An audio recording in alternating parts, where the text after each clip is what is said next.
Bonjour, c'est Carla. Bonjour, c'est Alison. Nous vous présentons le journal d'une maman.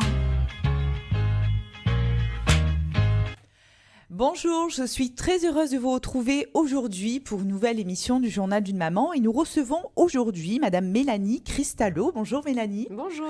Merci beaucoup d'être parmi nous aujourd'hui. Donc Mélanie, vous êtes la maman de 3 enfants et de belles-filles aussi qui font partie de votre vie. Donc vous avez commencé par une licence d'anglais. Alors un CRPE, je ne sais pas trop ce que ça veut dire. J'étais enseignante en fait jusqu'à D'accord. présent. CRPE, ça veut dire ? C'est le diplôme qu'on passe pour devenir maîtresse. D'accord, je ne savais pas. Et vous avez ensuite eu un diplôme de neurotraining et yoga du visage. Okay. Donc vous avez passé 18 ans dans l'enseignement à l'éducation nationale en tant qu'enseignante et directrice d'école maternelle pendant 11 ans. Puis en septembre 2021, vous avez quitté l'éducation nationale pour devenir thérapeute à temps plein. Et vous êtes donc actuellement neurotraîneur au centre de neurotraining de Marseille. Vous accueillez donc tout type de public, hommes, femmes, enfants, personnes âgées, mais aussi bébés et femmes enceintes. Vous êtes également en formation pour devenir coach en sexualité, sexothérapeute, pour aider les couples et les femmes tout au long de leur féminité. Vous êtes également formé pour devenir professeur de yoga, pour permettre à vos clients de passer par le corps pour libérer ses émotions. Donc, vous avez créé tout ça en 2019 et nous allons aujourd'hui axer notre émission sur la gestion des émotions de l'enfant. Donc, alors je sais qu'en neurotraining, on peut faire des millions de choses. On va s'axer sur l'enfant aujourd'hui et la gestion de ses émotions. Donc, on sait que c'est quand même, quelque chose que tous les enfants ont, les crises de colère, les crises de pleurs, trop sensibles, etc. Mais quelquefois, la gestion des émotions est très difficile pour l'enfant et pour les parents aussi. Donc, je sais que beaucoup de parents ont recours au neurotraining et que le neurotraining aide beaucoup aussi à la gestion des émotions pour les enfants. C'est ce que nous aimerions faire connaître aujourd'hui. Est-ce que vous pouvez nous expliquer déjà, quand vous devez faire des séances pour cette gestion émotionnelle de l'enfant, quels sont le genre d'enfants qui viennent à vous, comment se passent ces séances et à quoi vous arrivez après par la suite? Alors, c'est très vaste. Rapprochez-vous du micro pour qu'on vous entende bien. C'est très vaste effectivement comme question. Alors, gérer ses émotions, c'est quelque chose qu'on entend vraiment beaucoup. C'est un thème qui est très en vogue. Par contre, pour moi, c'est un terme qui est un petit peu erroné dans le sens où on n'est pas là pour gérer justement son émotion. L'émotion, il faut qu'elle nous traverse et il faut que surtout on comprenne pourquoi elle est là, parce que si elle est là, c'est qu'elle a un message pour nous.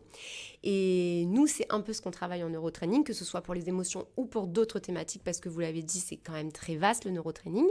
Nous, on est là pour savoir pourquoi, à ce moment-là, tu vis telle émotion et pourquoi ça se manifeste comme ça, pourquoi c'est récurrent. Donc souvent, les parents viennent parce que l'enfant est triste ou en colère. On a souvent beaucoup de parents qui viennent nous voir parce que leur enfant est en colère et eux, ils n'arrivent pas à gérer justement la colère de leur enfant. En fait, ils voudraient simplement pouvoir contrôler leur enfant.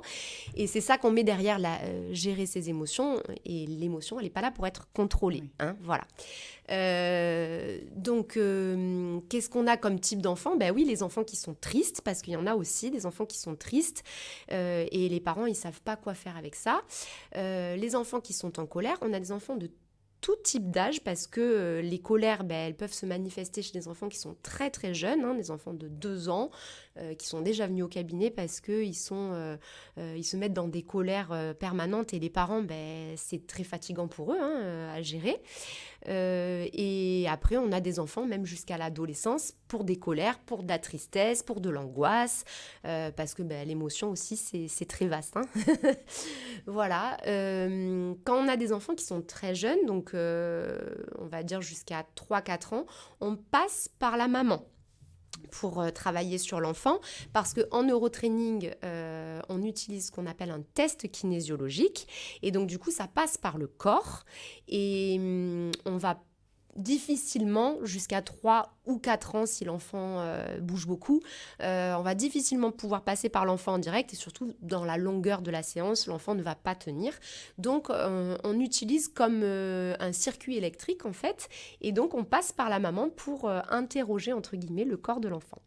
À partir de 4 ans, ça devient plus gérable pour l'enfant de se poser et de pouvoir être dans la séance en entier avec nous. Donc, à partir de 4 ans, c'est l'enfant en direct qui s'allonge sur la table et qui fait la séance et à qui on va parler de ce qu'on trouve. Donc, évidemment, il faut adapter les mots et voilà, on discute avec lui. Alors, bien souvent, les parents sont présents pendant la séance, donc on fait référence aussi aux parents en demandant comment ça leur parle parce que parfois, c'est tellement enfoui chez les enfants que ça ne leur parle pas du tout. Et puis, parfois, ils sont aussi révélateurs de certaines choses parce qu'ils vont nous dire des choses que les parents, par contre, n'avaient pas forcément remarquées ou ne l'auraient pas formulées comme ça. Et ça peut être des déclics de révélation aussi pour les parents. Alors, expliquez-nous en quelques mots, parce que je suis sûre qu'il y a des parents qui vont se poser la question, qu'est-ce que c'est le neurotraining ? Comment ça fonctionne dans l'enfant ? Qu'est-ce qu'on peut ressortir ? Ou même chez l'adulte, en quelques mots. Comment ça fonctionne ? C'est-à-dire comment fonctionne une séance, vous voulez dire ? Non, qu'est-ce que représente le neurotraining ? Qu'est-ce qu'on ressort du corps, des émotions ? Comment ça marche ? Alors, le neurotraining, donc, comme je vous l'ai dit, ça utilise le test kinésiologique, donc parce qu'on va passer par la personne pour chercher l'information qui est au moment T de la séance, l'information primordiale, on va dire, l'information qu'il doit traiter à ce moment-là, d'accord ? Parce que parfois, les gens viennent pour traiter quelque chose, mais que le corps n'est pas prêt, en fait, à libérer ou à accepter. Et donc, du coup, c'est vraiment le corps qui va nous donner l'information la plus directe.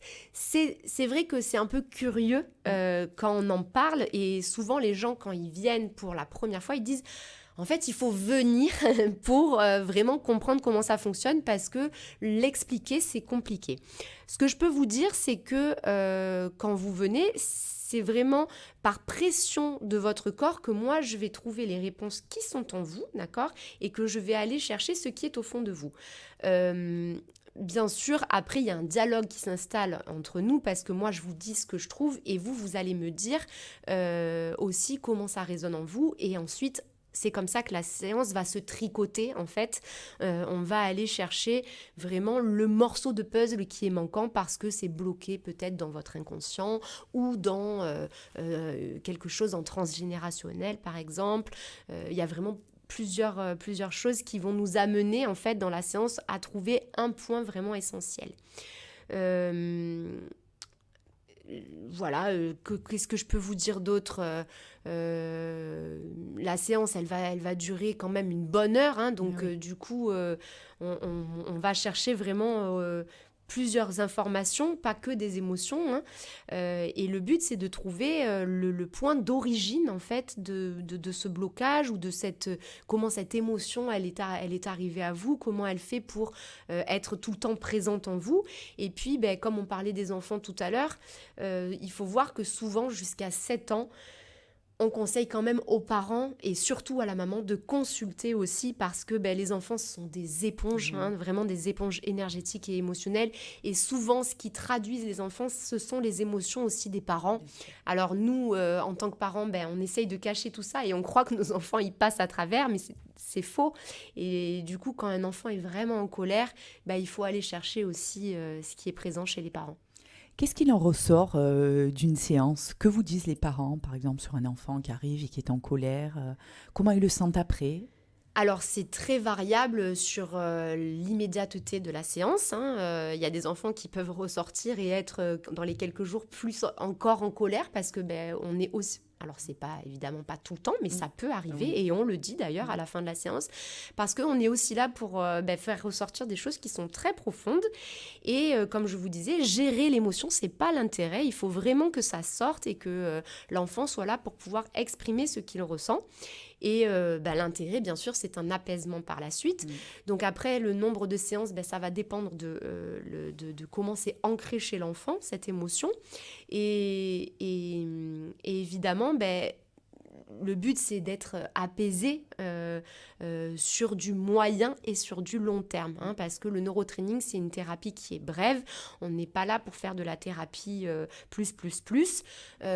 Sur une thématique, on dit que 3 à 5 séances, vraiment selon la profondeur vraiment du traumatisme, on va dire, parce que parfois, il peut y avoir des traumatismes derrière. On dit que c'est suffisant. Et après, on peut faire des séances d'entretien, c'est-à-dire une à deux fois par an pour enlever les petites choses qui sont venues se mettre à l'intérieur de notre petit corps, parce que tout ce qu'on vit au quotidien, ça s'emmagasine chez nous. Voilà. Alors, quand vous faites ces séances, vous dites qu'il faut que la maman, que vous passez à travers la maman quand les enfants sont très petits. Expliquez-nous un petit peu, parce que ça a l'air spécial. Est-ce que l'enfant est sur la maman ? Est-ce que vous allez passer sur la maman qui va ressentir ? Comment ça se déroule ? Alors, ça aussi, ça dépend de l'enfant et ça dépend de l'âge de l'enfant, puisque comme vous l'avez précisé, je fais aussi sur des bébés. Oui, sur les bébés, voire même des nourrissons. Ouais. Donc, effectivement, à ce moment-là, la maman peut garder son enfant sur elle, d'accord. Après, dans une certaine mesure, parce qu'on utilise, comme je vous ai dit, le corps quand même, mais c'est tout à fait possible, et j'ai déjà fait des séances de 1 heure entière avec des bébés qui sont restés sur leur maman, ça m'est arrivé, j'avais fait même un post à ce sujet. Donc en fait, on part du principe en fait que le bébé, il fait partie du corps énergétique de la maman, donc il est sur sa mère, et comme je vous ai expliqué, on utilise comme un fil conducteur, comme un câble, parce que le test kinésiologique est un conducteur électrique, d'accord. Donc du coup, on utilise le corps de la mère pour faire parler l'enfant. Voilà. Et qu'est-ce qu'il en ressort sur des petits nourrissons, par exemple ?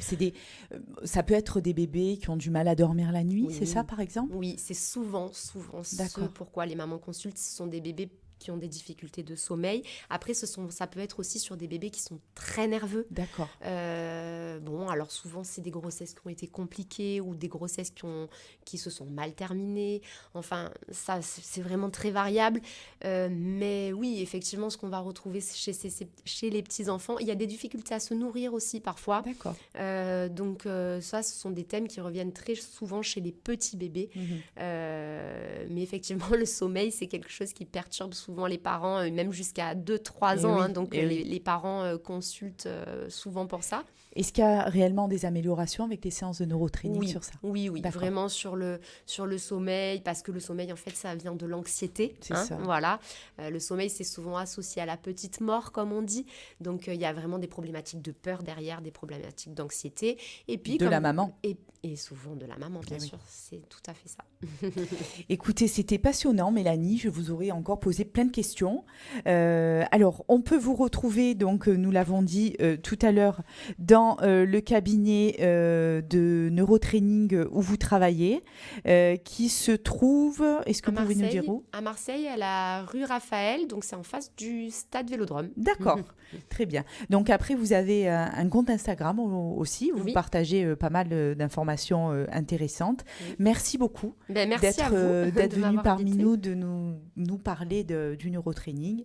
Et je pense qu'on se retrouvera peut-être lors d'une prochaine émission pour développer un autre sujet. Merci encore, Mélanie. Merci infiniment pour votre invitation. À bientôt. Je vous remercie à tous de nous avoir suivis. Puis on se retrouve très vite pour une nouvelle émission. Au revoir. Bonjour, c'est Carla. Bonjour, c'est Alison. Nous vous présentons le journal d'une maman.